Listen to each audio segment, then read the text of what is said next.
చేసుకుని సరదాగా 4 రోజులు ఉండిపోవే తల్లి అంటే నా మాట విన్నావా? ఎందుకు వింటావు? 4 రోజులు నేను వాడు మన ఇంట్లో ఉంటే ఇంకక్కడ అక్కయ్య బావగారు అల్లుడు గారు ఎవరు భోజనాలు కూడా చెయ్యరు. తినకపోతే పోనీ మా కోసం తింటారా ఏమిటి? మళ్ళీ మొదలెట్టావు నీ వరుస. నీకోసమే కదటమ్మా నా తాపత్రయం అంతా. పిల్లాన్ని ఆ సీత చేతికి ఇవ్వద్దు. దానికి దృష్టి దోషమే కాకుండా దైవశాపం కూడా ఉందని ఊరు నాడు కోడే కుస్తుంది. నా మాట వింతల్లి. చాలేమ్మా, ఇలాంటి మాటలు నాకు ఇంకెప్పుడు చెప్పకు. సరి సరి.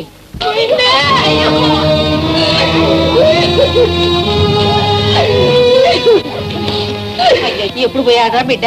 వాళ్ళ పొద్దుట పోయాడని అమ్మగారు. అయ్యయ్యో, చూసావమ్మాయి, ఇంతకన్నా ప్రత్యక్ష సాక్ష్యం ఏం కావాలి? నేను ఆ రోజే చెప్పా, దాని చేత అన్నప్రాసం చేయించొద్దు అని. నా మాట విన్నారా? ఆ గుడ్డు బొద్దాన్ని కన్నుబడ్డా చేయబడ్డా సర్వనాశనం అయిపోతుంది. ఇప్పటికైనా అర్థం చేసుకో నేను ఎందుకు చెప్పాను. అమ్మా లలిత, దేవుడి పూజలు అవి బాగా జరిగినాయా? వేణెక్కడ? మేడ మీదకి వెళ్ళారు. ఇదేమిటి, బాబుకి పాలు ఇవ్వలేదా? ఇచ్చాను లలిత. మరి సీసాలో పాలన్నీ అలాగే ఉన్నాయే? ఆ పాలు కాదు, నా దగ్గర తాగాడు. నీ దగ్గర?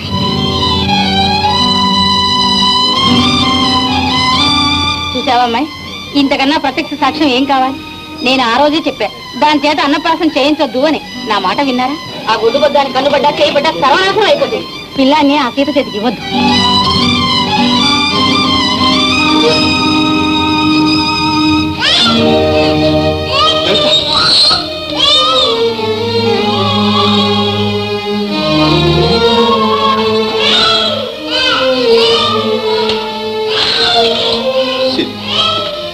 లలితలో అకస్మాత్తుగా ఇంత మార్పు ఎందుకు వచ్చిందో?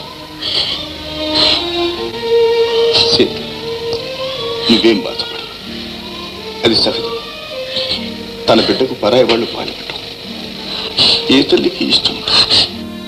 నేను పరాయిదాన్నా?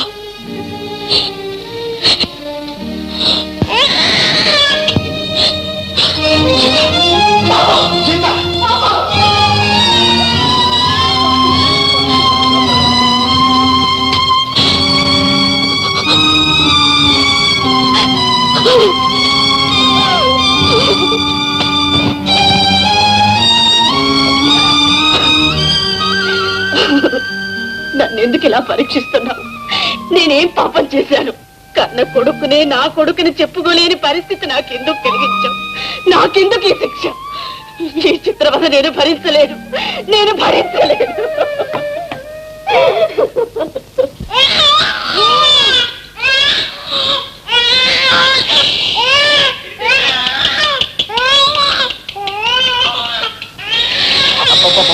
ఎందుకలా అడుగుతున్నాడు?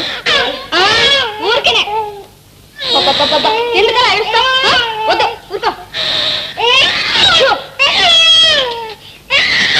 నీ ఊరుకు పెట్టడం నీ తరం కాదు. తీసుకెళ్లి వదినకి తెలిస్తే అంతా కావాల్సిందే ఉంది. అందరికీ మంచిదే.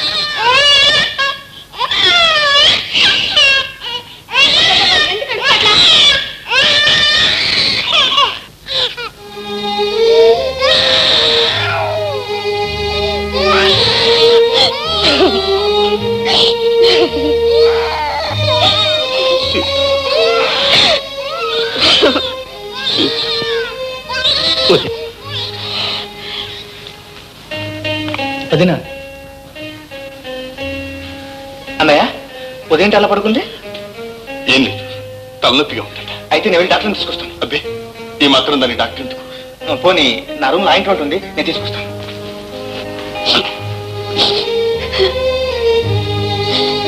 సీత, సీత, ఈ సంగతి తమ్ముడికి తెలియకూడదు. తెలిస్తే బాధపడతాడు. ఏమీ జరిగినట్టు నువ్వు వెళ్ళి బాబు నటించు. వెళ్ళు సీత, వెళ్ళు.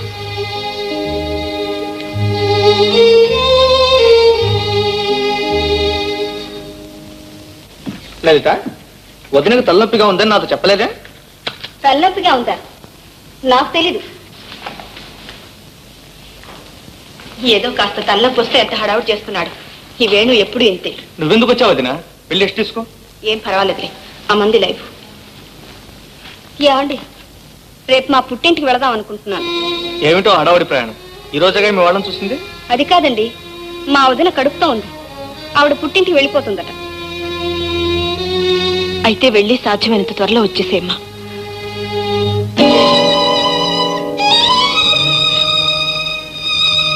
బాబుని జాగ్రత్తగా చూసుకో.